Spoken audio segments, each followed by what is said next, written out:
Hello नमस्ते नमस्ते मेरे प्यारे बच्चों। मैं तो आप सभी के लिए एक नया चेहरा हूँ, इसलिए मैं सबसे पहले अपने आप के बारे में इंट्रोड्यूस करा दूं कि मेरा नाम शिवेंद्र है और मैं यहाँ तुम लोगों को क्लास 10th का मैथ्स पढ़ाने वाला हूँ। तो चलो बच्चों, स्वागत है आप सभी का आपके प्यारे से प्लेटफॉर्म क्यूरियस फॉर यू पर। और इसके साथ साथ मैं एक और वादा करता हूँ आप सभी से कि मैं आपको क्लास 10th के बेसिक लेवल से लेके प्रो लेवल तक का मैथ्स पढ़ाऊंगा। बस अगर इसके बदले में आपसे अगर मुझे कुछ चाहिए तो बस आपका ढेर सारा प्यार और सपोर्ट चाहिए। तो चलो स्टार्ट करते हैं अपनी क्लास विदाउट एनी बकवास। आज का हमारा चैप्टर होने वाला है रियल नंबर, ठीक है। लेकिन क्लास स्टार्ट करने से पहले एक बूस्टर डोज हो जाए यार। नदी में गोते लगाने की बात करते हो, नदी में गोते लगाने की बात करते हो, हम समुंदर में गोता लगाएंगे। तुम नदी में गोते लगाने की बात करते हो, हम समुंदर में गोता लगाएंगे। और तुम स्कूल टॉप करने की बात करते हो, हम पूरा इंडिया टॉप करके दिखाएंगे। तो चलो बच्चों, गेट रेडी टू फाइट। और हाँ, आपस में नहीं लड़ना है, सवाल के साथ लड़ना है। तो हमारा आज क्लास 10th का पहला चैप्टर रियल नंबर शुरू होने वाला है। तो हम लोग रियल नंबर को शुरू करने से पहले दो रिकॉल टर्म के बारे में पढ़ेंगे। दो रिकॉल टर्म के बारे में पढ़ेंगे जो तुम अपने जूनियर क्लासेस से पढ़ते हुए आ रहे हो इसके बारे में। और इसको सिर्फ तुम्हें अपने दिमाग में याद रखना है। और जो ये रिकॉल टर्म नहीं पढ़ा होगा वो बच्चा तो प्रो लेवल वाला शरीफ होगा यार, प्रो लेवल वाला शरीफ होगा, ठीक है। तो चलो देखो, पहला टर्म जो आता है वो हमारा होता है नेचुरल नंबर, ठीक है। मैं यहाँ सब कुछ लिखते हुए चलूंगा क्योंकि मुझे पता है कि जो शरीफ बच्चे होते हैं वो टेबल चेयर पे पेन कॉपी लेके बैठे रहते हैं और नोट्स भी बनाते रहते हैं। और प्रो लेवल वालों की तो बात ही नहीं, प्रो लेवल वाले तो ऐसे ही पढ़ते हैं, ठीक है। तो देखो, नेचुरल नंबर को हम कैसे डिफाइन करते हैं कि all the counting numbers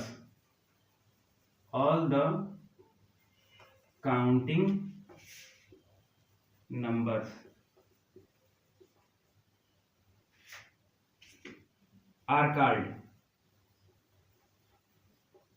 natural number।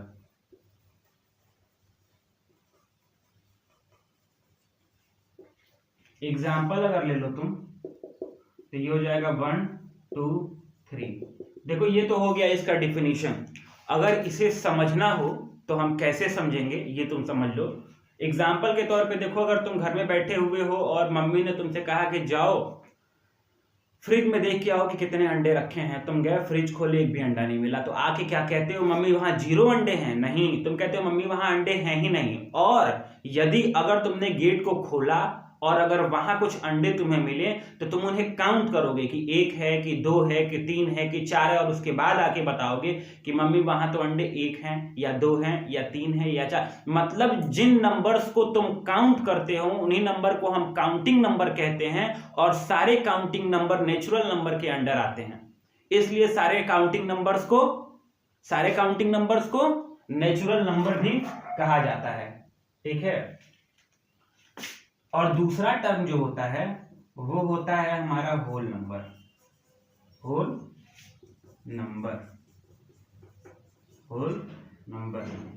आशा है और उम्मीद है कि आप सभी इसको पढ़े होंगे, ठीक है। होल नंबर क्या होता है कि all the counting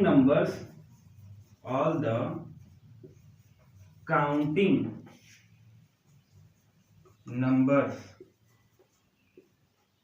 including with 0, ठीक है।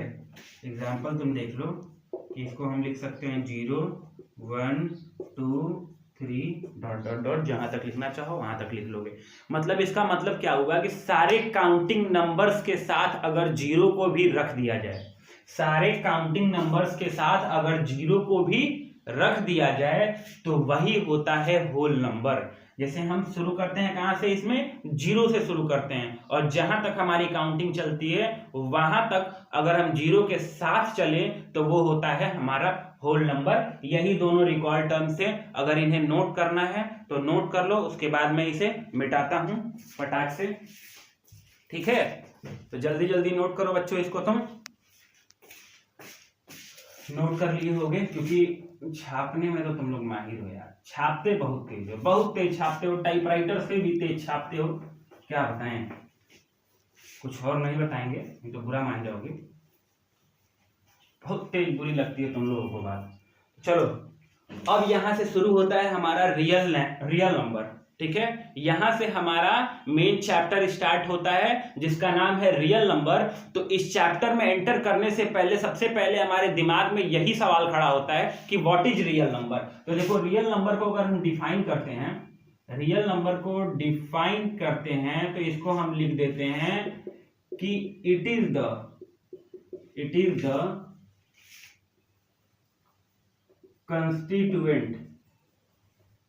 constituent combination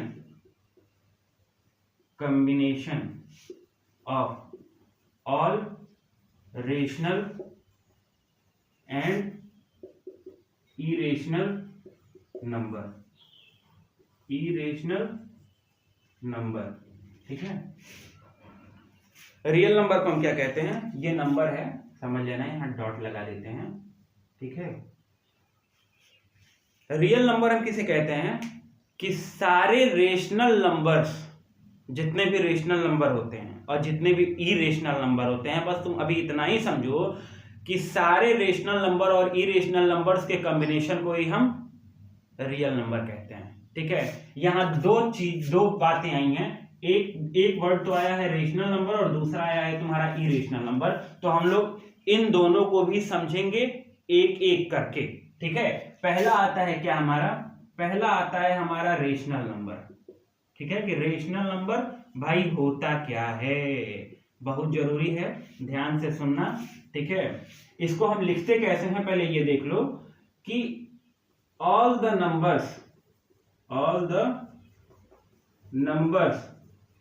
ठीक है, which is in the form of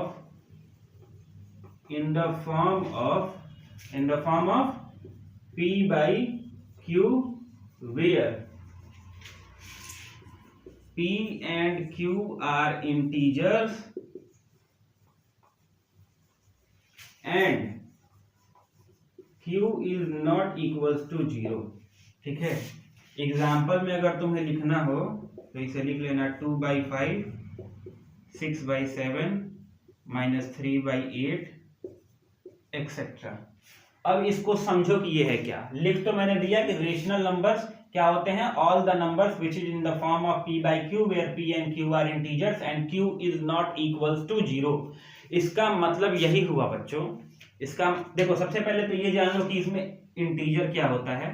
देखो, सारे पॉजिटिव नंबर, सारे निगेटिव नंबर और 0, ये सारे इंटीजर्स के अंडर आते हैं। ठीक है, मतलब जितने भी पॉजिटिव निगेटिव नंबर्स हैं और 0 है जो, वो सारे के सारे इंटीजर्स के अंदर आते हैं। और अब समझो कि रेशनल नंबर होता क्या है, तो ये बताया है कि रेशनल नंबर्स को हम सिंपल फ्रैक्शन के फॉर्म में लिख सकते हैं, जिसे हम p by q कहते हैं। मतलब सिंपल फ्रैक्शन के फॉर्म में इसे लिखा जा सकता है, और जो सिंपल फ्रैक्शन होगा उसमें न्यूमरेटर और डिनोमिनेटर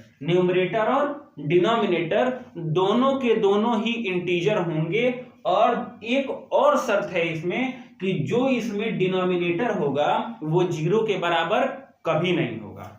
समझ गए, 0 के बराबर कभी नहीं होगा। चलो, इसके साथ साथ मैं तुम्हें एक और बात पूछता हूं, ये बताओ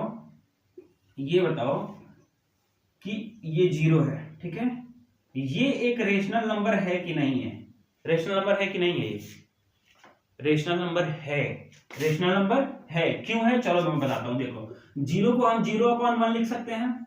ठीक है, पहला शर्त तो ये पूरा हो गया रेशनल नंबर का कि ये सिंपल फ्रैक्शन में हम इसे लिख दिए, p by q के फॉर्म में लिख दिए। ठीक है, यहां देखो, न्यूमरेटर भी इंटीजर है और डिनोमिनेटर भी इंटीजर है। दूसरा शर्त भी पूरा हो गया। तीसरा शर्त हमें क्या पूरा करना है कि जो डिनोमिनेटर है वो 0 के इक्वल कभी नहीं होगा। तो देखो, यहां 0 के इक्वल नहीं है, इसलिए हम इसको रेशनल नंबर भी कहते हैं, जीरो को रेशनल नंबर कहते हैं। समझ गए बच्चों, जीरो को रेशनल नंबर क्यों कहते हैं? ठीक है, चलो टाइप राइटर बन जाओ।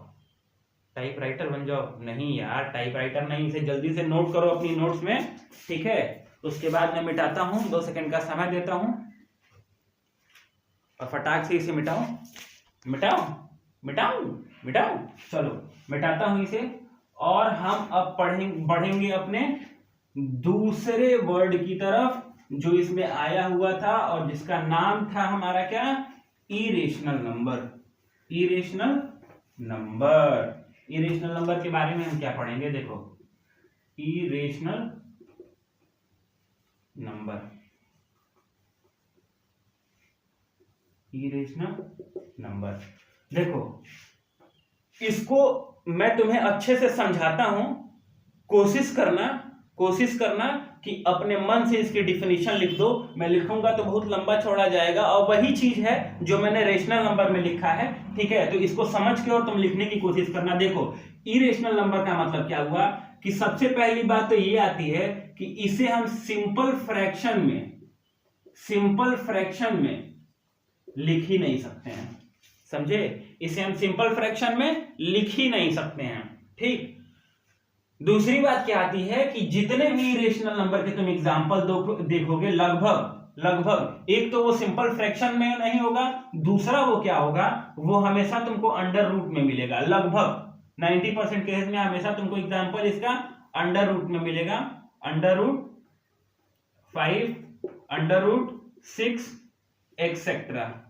लेकिन एक बात जरूर तुम ध्यान रखना कि अगर अंडर रूट में 4 आ गया, अंडर रूट में 16 आ गया, अंडर रूट में 25 आ गया, तो ये तो इरेशनल है, ये तो इरेशनल है, लेकिन ये इरेशनल नहीं है। क्यों नहीं है? इरेशनल क्यों नहीं है? क्योंकि जो भी इस अंडर रूट के अंदर नंबर है, जो भी इस अंडर रूट के अंदर जो भी नंबर है, वो नंबर क्या है? तुम्हारा एक परफेक्ट स्क्वायर नंबर है, परफेक्ट स्क्वायर नंबर है, ठीक है। जैसे देखो तुम, रूट 16 को हम 4 लिख सकते हैं, और जब 4 लिखेंगे तो हम लिख देंगे 4/1। 4 को 4/1 लिख देंगे, ये हो गया p/q के फॉर्म में, और ये क्या हो गया तुम्हारा? क्या हो गया? एक रेशनल नंबर हो गया। तो इसी वजह से अंडर रूट के अंदर अगर कोई भी परफेक्ट स्क्वायर नंबर है तो वो तुम्हारा रेशनल नंबर होगा, इरेशनल नंबर नहीं होगा, ठीक है। नोट करना है तो नोट कर लो, यह समझ ली हो तो काफी अच्छी बात है। फिर हम बढ़ते हैं आगे, और यहां से तुम अपनी कान को खोल लेना, आंख को खोल लेना। पढ़ते पढ़ते अपने आंख और कान दोनों को खोलते अपने दिमाग को भी खोल लेना, क्योंकि यहां से सबसे इंपॉर्टेंट चीज चालू होने वाली है, जिसका नाम है फंडामेंटल थ्योरम ऑफ अर्थमेटिक, ठीक है, अर्थमेटिक, ठीक है। इस थ्योरम को बताने से पहले मैं तुम्हें 2 टर्म्स के बारे में बता देना चाहता हूं जो कि इस थ्योरम में यूज होगा, और ये चीज तुम्हें फिर मैं वही बात बोलूंगा कि जूनियर लेवल में पढ़ाया गया होगा, ठीक है। वैसे मैं बताऊंगा, जब मैं बोला हूं कि बेसिक से पढ़ाऊंगा तो बताऊंगा, लेकिन जो नहीं जान रहा होगा वो प्रो लेवल वाला शरीफ बच्चा होगा, ठीक है। देखो, ये होता है प्राइम नंबर, ये होता है प्राइम नंबर। जो पहला टर्म आएगा हमारा क्या होगा इसमें? Prime number. तो प्राइम नंबर हम किसे कहते हैं? All the numbers which have exactly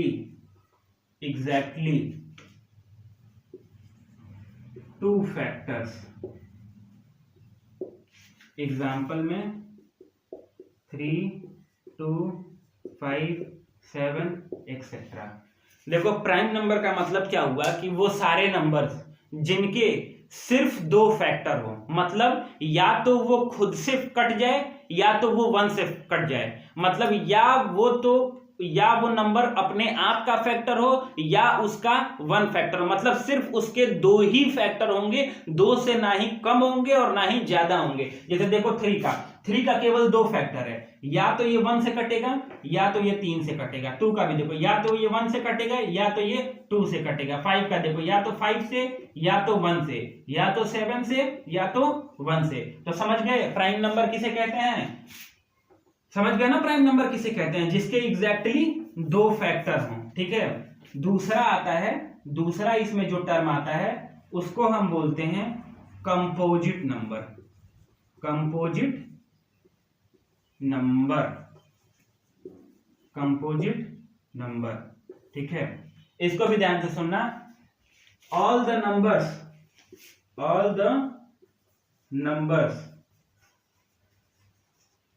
which have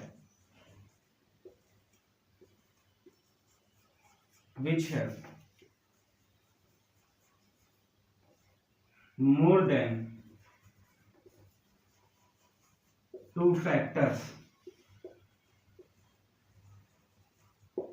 example 4, 6, 9।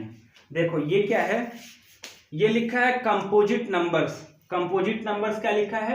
All the numbers which have more than 2 factor. Prime number में क्या था कि सिर्फ 2 फैक्टर थे, लेकिन कंपोजिट नंबर में क्या है कि इसके 2 से ज्यादा फैक्टर होंगे।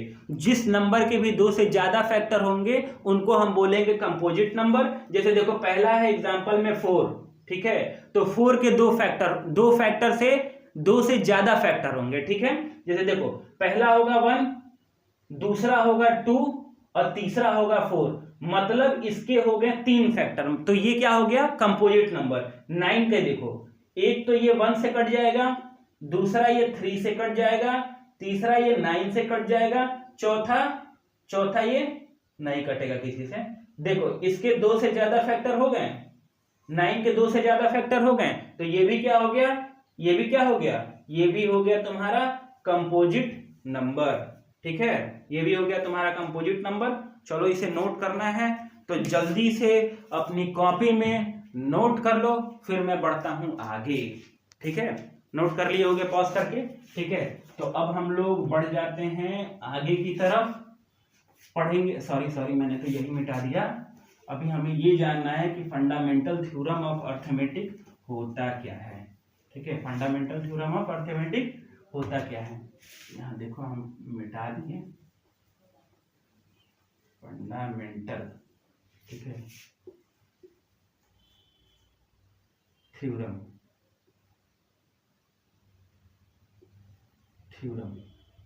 ऑफ अर्थमेटिक अब हम लोग पढ़ेंगे। ठीक है, तो देखो इसको तो पहले हम सबसे पहले देख ले कि लिखते कैसे हैं। ठीक है, चलो तो पहले हम इसके बारे में लिख देते हैं कि देखो इसे हम क्या बोलते हैं कि ऑल द कंपोजिट नंबर्स, इसीलिए मैंने तुम्हें पहले कंपोजिट नंबर के बारे में बता दिया। All the composite numbers can B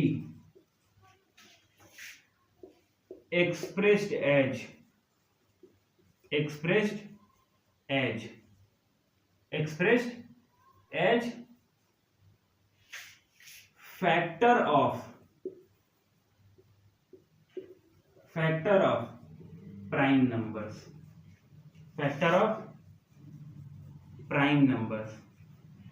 and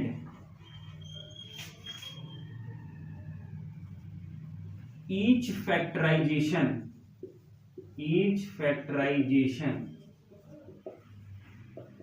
is unique apart from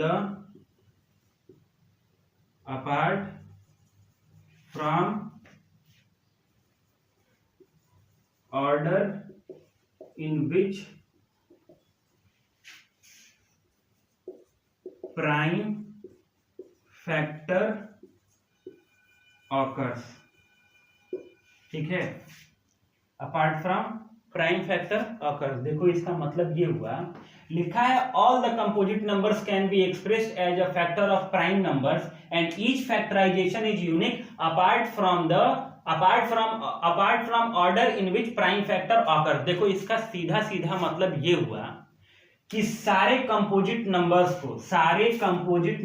को, ठीक है, सारे कंपोजिट नंबर्स को हम प्राइम फैक्टर के, प्राइम नंबर्स के फैक्टर में हम लिख सकते हैं। सारे कंपोजिट नंबर्स को हम प्राइम नंबर के फैक्टर के फॉर्म में लिख सकते हैं, और जो भी फैक्टराइजेशन होगा प्राइम फैक्टर का, उस प्राइम फैक्टर का जो भी फैक्टराइजेशन होगा वो एक यूनिक नंबर के लिए होगा, हमेशा किसी और नंबर के लिए नहीं होगा। जैसे तुम एग्जांपल देख लो कि एग्जांपल में ये देख लो कि मान लो 6 है, तो 6 एक कंपोजिट नंबर है, तो 6 के लिए प्राइम फैक्टर के फॉर्म में हम प्राइम नंबर्स के फैक्टर के फॉर्म में लिख लिए 2 into 3। अब ये जो फैक्टराइजेशन है ये सिर्फ 6 के लिए वैलिड है, ना ही 12 के लिए वैलिड है, ना ही 4 के लिए वैलिड है।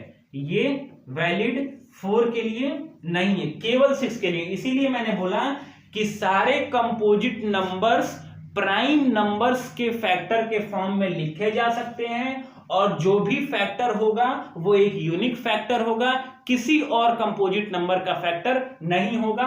यही मतलब हुआ फंडामेंटल थ्योरम ऑफ अर्थमेटिक का। तो चलो इसे लिख लो अपनी कॉपी में, फिर मैं इसे मिटाता हूं, ठीक है, 2 सेकंड का समय है, फिर मैं इसे मिटाता हूं और फिर हम लोग बढ़ेंगे आगे की तरफ। और मैं अब बताऊंगा तुम्हें कि फंडामेंटल थ्योरम ऑफ अर्थमेटिक का यूज क्या क्या होता है, ठीक है। तो देखो फंडामेंटल थ्योरम ऑफ अर्थमेटिक का यूज क्या क्या होता है। तो यूज इसका बहुत कॉमन जगह होता है, ठीक है। इसका पहला यूज होता है एलसीएम में और दूसरा यूज होता है एचसीएफ में, ठीक है। इसको बोलते हैं हम लोग लीस्ट कॉमन मल्टीपल, और इसको बोलते हैं हाईएस्ट कॉमन फैक्टर, ठीक है। Least common multiple and highest common factor. तो हम लोग एक एक करके दोनों को समझेंगे। तो पहले मैं सोच रहा हूं कि एलसीएम को समझ लिया जाए, फिर एचसीएफ के बारे में भी मैं आपको बता दूंगा। वैसे एलसीएम एचसीएफ तो तुम लोग यार बहुत तेज बच्चे हो, तुम लोग को आता होगा, ठीक है। देखो इससे मैं ज्यादा समय नहीं दूंगा क्योंकि ये तो तुम लोग यार फटाफट कर लेते हो, ठीक है। लीस्ट कॉमन मल्टीपल, ठीक है। देखो इसको मैं एग्जांपल के थ्रू डायरेक्ट समझाता हूं। देखो एग्जांपल ये है कि मान लो अगर 12 और 16 दिया हुआ है, 12 और 16 दिया हुआ है, ठीक, और बोला है कि इसका एलसीएम निकालो। तो हम इन दोनों नंबर्स का एक साथ फैक्टराइजेशन करते हैं और ऐसे करते हैं, यहां रख लेते हैं 12 और 16 और सबसे छोटा नंबर ढूंढते हैं जो इन दोनों का फैक्टर है। तो जैसे 2 6 जा 12, 2 8 जा 16। फिर हम वो सबसे छोटा नंबर ढूंढेंगे जो इन दोनों का फैक्टर हो, 2 3 जा 6 और 2 4 जा 8। अब हम वो सबसे छोटा नंबर ढूंढेंगे जो दोनों का हो, दोनों का तो है नहीं तो 4 का ढूंढेंगे, ठीक है। 4 का या 3 का ढूंढेंगे। तो पहले 4 का ढूंढ लेते हैं। तो 4 का आ जाएगा सबसे छोटा फैक्टर 2, तो ये 3 जैसे का तैसे है क्योंकि हम लोग 3 का फैक्टर नहीं लिया था, तो 3 तो वैसे ही आ जाएगा। और 2 2 जा 4, फिर हम ले लेंगे 2 का, फिर ये हो जाएगा 2 1 जा 2 और 3 जैसे का है वैसे लिख दिया जाएगा। फिर हम ले लेंगे 3 का और ये हो जाएगा 3 1 जा 3 और ये 1 का 1 यहाँ आ जाएगा। अब देखो इसका एलसीएम निकालने के लिए हम क्या करेंगे, यहाँ पे ये जो भी नंबर हैं इनको आपस में हम मल्टीप्लाई कर देंगे। तो ये हो जाएगा 2 इंटू 2 इंटू 2 इंटू 4 बार 2 है ना, इंटू 2 इंटू 3। तो ये हो जाएगा तुम्हारा 2 2 जा 4, 4 2 जा 8, 8 2 जा 16 और 16 3 जा 48। मतलब इन दोनों नंबर्स का तुम्हारा एलसीएम जो है वो क्या आ गया 4 and 8, ठीक है, 4 and 8 आ गया। चलो अब मैं ये तुम्हें बता देता हूं, देखो एलसीएम तुमसे डायरेक्ट पूछेगा नहीं कि एलसीएम 12 और 16 का निकालो, तुम्हें वो वर्ड प्रॉब्लम के फॉर्म में देगा, ठीक है, वर्ड प्रॉब्लम के फॉर्म में होगा। तो एक बात तुम हमेशा याद रखना कि अगर तुमको वर्ड प्रॉब्लम मिला है तो तुम कैसे जानोगे कि इसमें एलसीएम ही निकालना है? जब भी वर्ड प्रॉब्लम तुमको देगा, वर्ड प्रॉब्लम जब भी तुमको देगा, ठीक है, तो उस वर्ड प्रॉब्लम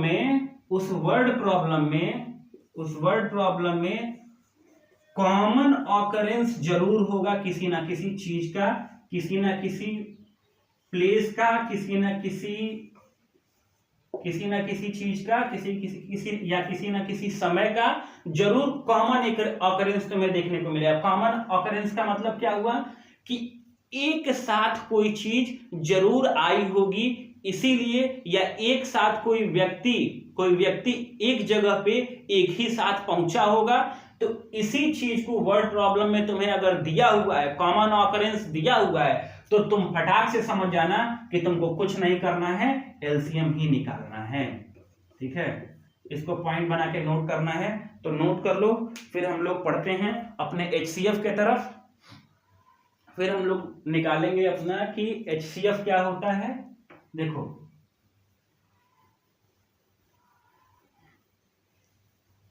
यार थोड़ा टेबल दूर है इसलिए मैं उधर जाना पड़ रहा है बार बार लाने, ठीक है। ये है देखो एचसीएफ, ये है एचसीएफ, ठीक है। ये होता है हाईएस्ट कॉमन फैक्टर,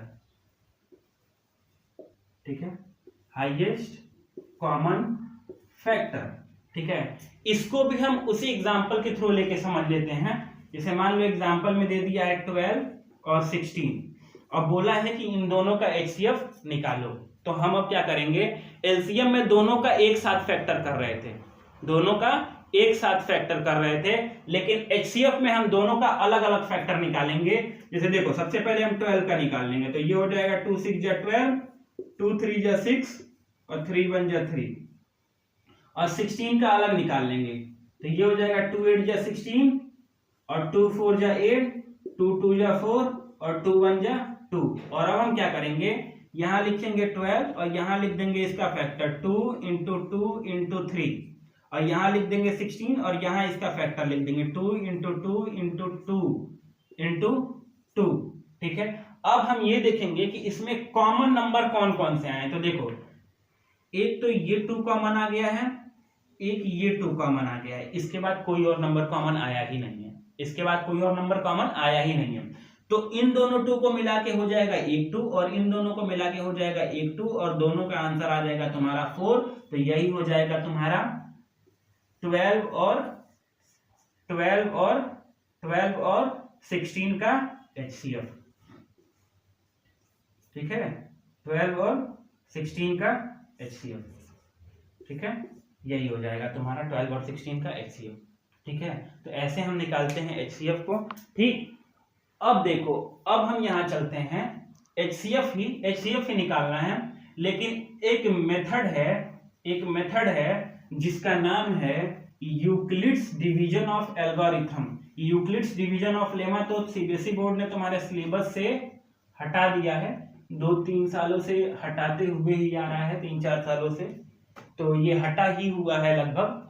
और अगर जिसे पढ़ना होगा तो कमेंट में बताना, मैं उस पर एक अलग सी वीडियो बना के डाल दूंगा यूक्लिड्स डिवीजन लेमा पे। और टर्मिनेटिंग और नॉन टर्मिनेटिंग वाला भी पॉइंट तुम्हारे सिलेबस से हट चुका है, ठीक है। जो रिक्यूरिंग वाला है, जो जिसमें डेसिमल्स के बारे में बताया गया है, वो भी पॉइंट तुम्हारे सिलेबस से हट चुका है। तो इन दोनों को अगर तुम्हें पढ़ना होगा तो कमेंट में बताना, मैं उसके लिए एक अलग से वीडियो बना के अपलोड कर दूंगा। तो इन दोनों को मैं इस लेक्चर में नहीं पढ़ाने वाला हूं, उसको मैं, अगर तुम्हें पढ़ना होगा तो एक नई वीडियो आ जाएगी, कमेंट में बता देना, ठीक है। अब हम यहाँ का क्या पढ़ने वाले थे, यूक्लिड्स डिवीजन ऑफ एल्गोरिथम, ठीक है, इसका नाम है यूक्लिड्स डिवीजन ऑफ एल्गोरिथम। अच्छा यार फॉरेन वाले नाम भी क्या क्या रखते हैं ना, यूक्लिड्स। यार इससे अच्छा तो हमारे यहाँ राम है, राम डिवीजन ऑफ एल्गोरिथम हो जाता है। नहीं, कितना आसान होता ना, लेकिन ऐसा हुआ नहीं यार, यूक्लिड्स ने ही डिस्कवर किया था, इसलिए उसी के नाम पे पड़ गया। ठीक है, तो देखो यहाँ पे भी क्या होता है, यहाँ पे भी हमें HCF ही निकालना है, लेकिन डिवीजन के फॉर्मेट में निकालना होता है, वो भी मैं बताऊंगा। एग्जाम्पल में तुम ले लो, यहाँ पे ले लो तुम 12 और यहाँ ले लो तुम 72। ठीक है, और अब हम लोग निकालेंगे क्या क्या निकालेंगे, डिवीजन फॉर्मेट से HCF निकालेंगे। मेनली यहाँ मैं बता देता हूं कि इसे HCF निकालने के लिए ही यूज किया जाता है। ठीक है, HCF नहीं। तो देखो अब कैसे इसको करते हैं, इसको हम पहले बनाएंगे डिवीजन वाला साइन, जैसे हम डिवीजन करते हैं, बड़े वाले नंबर को रखेंगे अंदर और छोटे वाले नंबर को बनाएंगे डिवीजर। देखो इसको डिवीजर कहते हैं, इसको डिवाइडेंड कहते हैं, यहां जो आता है उसको कोसेंट कहते हैं, और जो नीचे बचता है उसको रिमाइंडर कहते हैं। तो देखो ये कितने बार में जाएगा, कितने बार में जाएगा बताओ, 12 6 जा 72। ठीक है, ये पहले ही स्टेप में 0 आ गया, पहले ही स्टेप में 0 आ गया। तो अगर पहले स्टेप में रिमाइंडर 0 आ गया तो पहले स्टेप का ही डिवीजर तुम्हारा क्या हो जाएगा, HCF हो जाएगा। समझ रहे हो ना मैं क्या कह रहा हूं, अगर पहले स्टेप में रिमाइंडर 0 आ गया तो तुम्हारे पहले स्टेप का डिवीजर ही HCF हो जाएगा, मतलब इसका HCF हो जाएगा 12।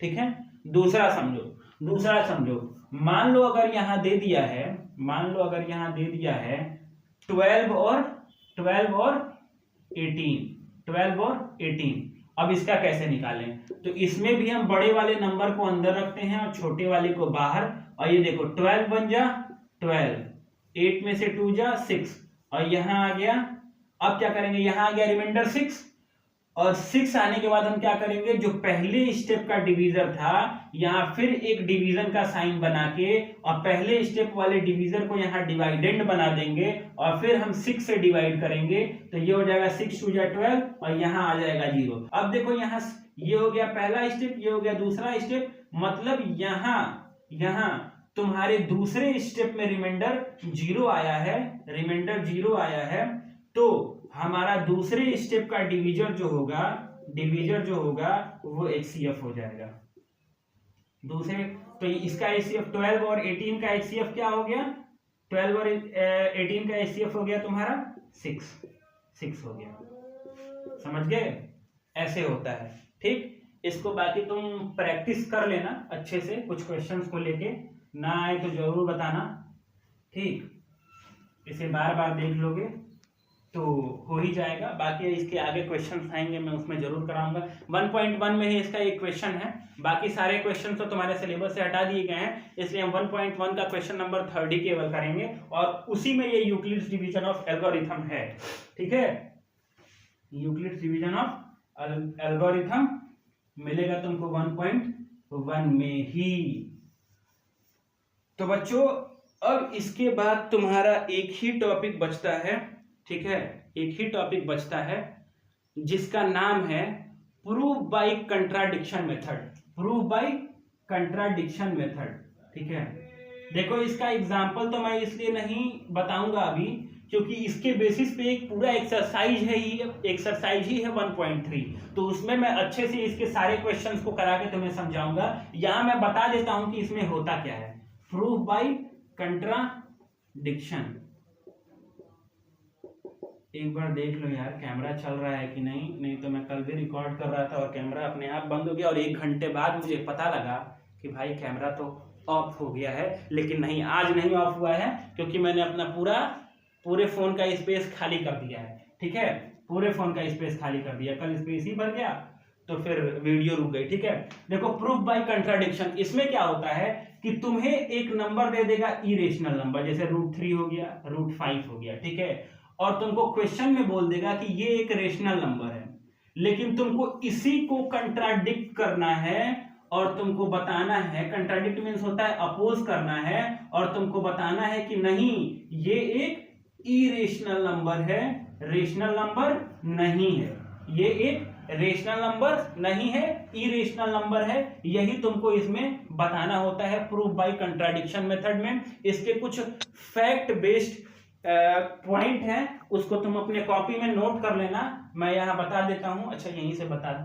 बता देता हूँ, ठीक है। देखो पहला क्या है कि इफ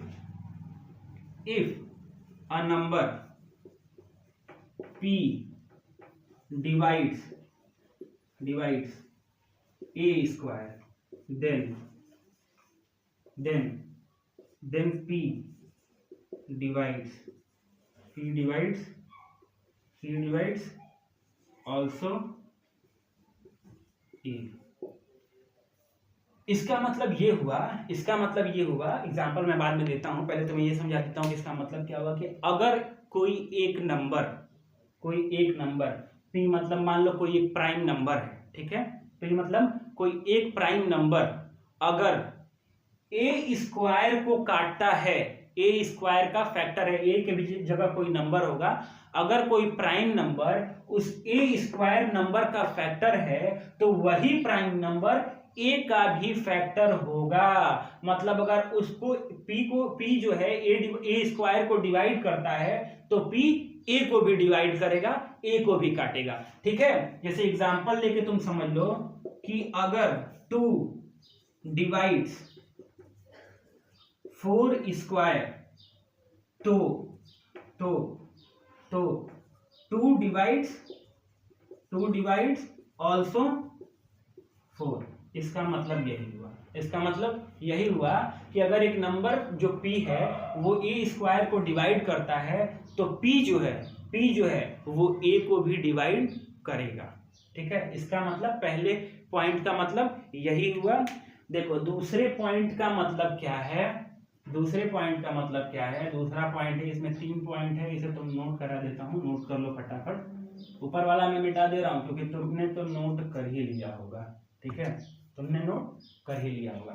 देखो दूसरा पॉइंट आता है कि अगर एक इरेशनल नंबर है, ठीक है, इरेशनल नंबर है और उसके साथ हम या प्लस करते हैं या माइनस करते हैं एक रेशनल नंबर, तो जो उसकी फाइनल वैल्यू आएगी, जो उसका फाइनल आंसर आएगा वो एक इरेशनल वैल्यू ही आएगी, इसका मतलब ये हुआ। दूसरा ये है।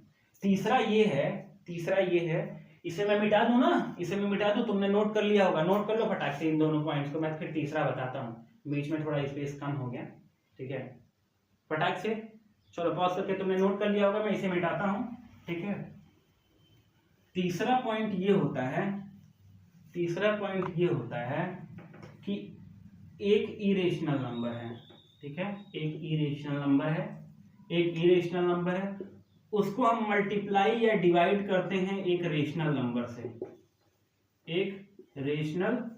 नंबर से, तो जो उसकी फाइनल वैल्यू आएगी वो एक इरेशनल वैल्यू ही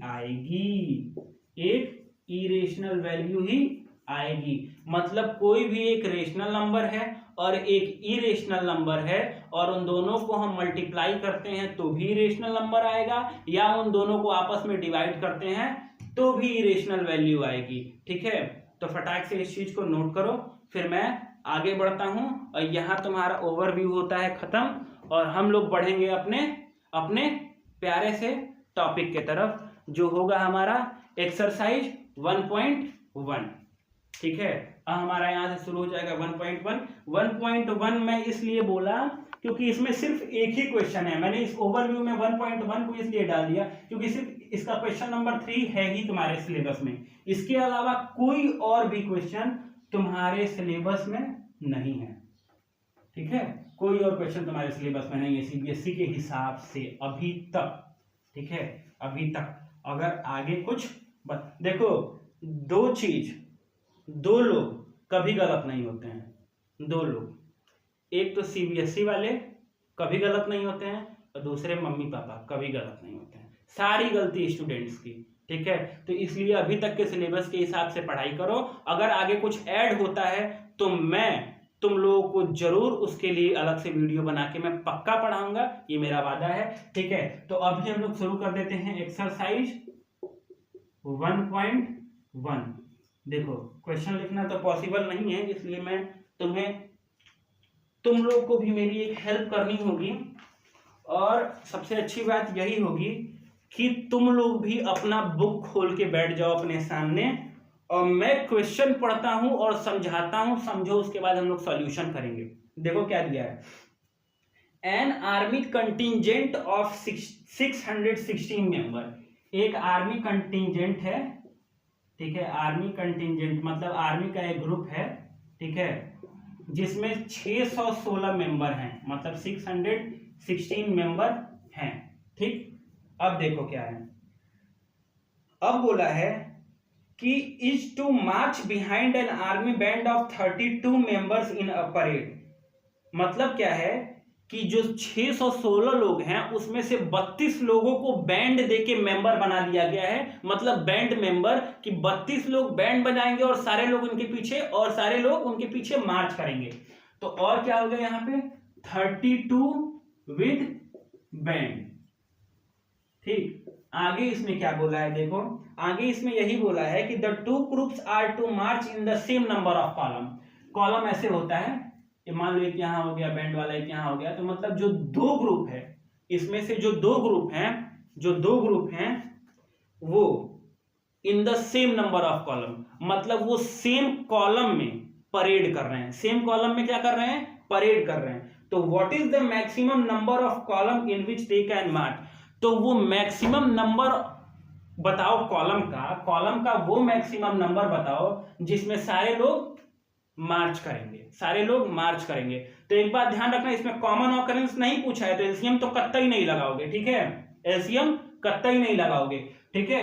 तो आर्मी कंटिजेंट 616 मेंबर हैं और 32 बैंड के साथ हैं, ठीक है। तो इसके सारे कॉलम्स को निकालने के लिए हम क्या करेंगे, अभी मैंने तुम्हें पढ़ाया है यूक्लिड्स डिवीजन ऑफ एल्गोरिथम का यूज करेंगे, ठीक है। यूक्लिड्स डिवीजन ऑफ एल्गोरिथम के यूज करने से क्या आता है, एचसीएफ आता है। तो इससे इन दोनों का हम एचसीएफ निकाल देंगे तो वो मैक्सिमम नंबर ऑफ कॉलम निकल जाएगा, क्योंकि एचसीएफ का नाम ही होता है हाईएस्ट कॉमन फैक्टर, तो मतलब मैक्सिमम नंबर ऑफ कॉलम निकालना है। तो अब देखो यहां पे हम लोग क्या करेंगे, ये डिवीजन वाला साइन बना लेंगे, ठीक है, 616 लिख लेंगे, बड़ा वाला नंबर अंदर, ठीक है, बड़ा वाला नंबर अंदर और छोटा वाला नंबर बाहर, ठीक है। 32 से इसको हम डिवाइड करेंगे, 32 से डिवाइड करेंगे तो पहले तो हम दो नंबर का पेयर लेंगे, ठीक है। तो 32 2 जा हो जाएगा 64, तो ये नहीं, ये हम लिख देंगे, यहाँ पे लिखेंगे 32 1 जा 32, ठीक। अब इसको ये सब्ट्रैक्ट करेंगे तो 11 में से 2 जा 9, और यहाँ हो जाएगा 5 में से 3 जा 2, ठीक है, 5 में से 3 जा 2। अब 32 से 29 को हम डिवाइड नहीं कर सकते हैं, यहां बचा है 6, हम 6 को क्या करेंगे, यहां लिख देंगे। अब देखो कि 32 6 से कितनी बार में जा सकता है, तो अगर 32 10 जा करेंगे तो 320 हो जाएगा, तो ज्यादा हो जाएगा। एक काम करते हैं हम लोग 32 9 जा कर लेते हैं, 32 9 जा, तो ये हो जाएगा 9 2 जा 18 कैरी 1, 9 3 जा 27 और 1 28, इससे कम आया। अब हम इसे फिर सब्ट्रैक्ट करेंगे, अब यहां से एक कैरी लेंगे तो ये हो जाएगा 16 में से 8 जा 8, और 8 में से 8 जा 0, और 2 में से 2 जा 0। देखो यहाँ रिमाइंडर 0 नहीं आया, तो अब हम क्या करेंगे, दूसरे स्टेप में यहाँ फिर डिवीजन लगाएंगे, और पहले स्टेप वाले डिवीजन को हम यहाँ अंदर डिवाइडेंड बना के लिख देंगे, और अब ये 8 से फाइनली डिवाइड हो जाएगा 4 टाइम्स में, तो ये हो जाएगा 32, रिमाइंडर आ जाएगा यहाँ 0। और इसके बाद क्या करना है कि 8 4 जा 32 आ गया, 0 आ गया। जब 0 आ गया तो यहां तुम्हारा डिवीजर क्या है, तो अभी मैं बताया कि जिस भी स्टेप में अगर रिमाइंडर 0 आ जाता है, उस स्टेप का डिवीजर तुम्हारा 8 एचसीएफ हो जाता है, ठीक है। तो मैक्सिमम नंबर ऑफ कॉलम क्या हो जाएगा, मैक्सिमम नंबर ऑफ कॉलम तुम्हारा हो जाएगा यहाँ पे, मैक्सिमम नंबर ऑफ कॉलम तुम्हारा हो जाएगा 8, और यही तुम्हारा फाइनल आंसर होगा। तो चलो बच्चों इसे नोट कर लो और thank you so much to all of you video पूरा देखने के लिए। जिसने भी पूरा वीडियो देखा होगा, मैं उम्मीद करता हूं कि सबको अच्छे से समझ में आया होगा। और हाँ, अगर तुम्हें पूरा समझ में आया होगा, सब कुछ समझ में आया होगा, तो कमेंट सेक्शन में ज़रूर बताना कि हाँ तुम्हें कैसा लगा वीडियो।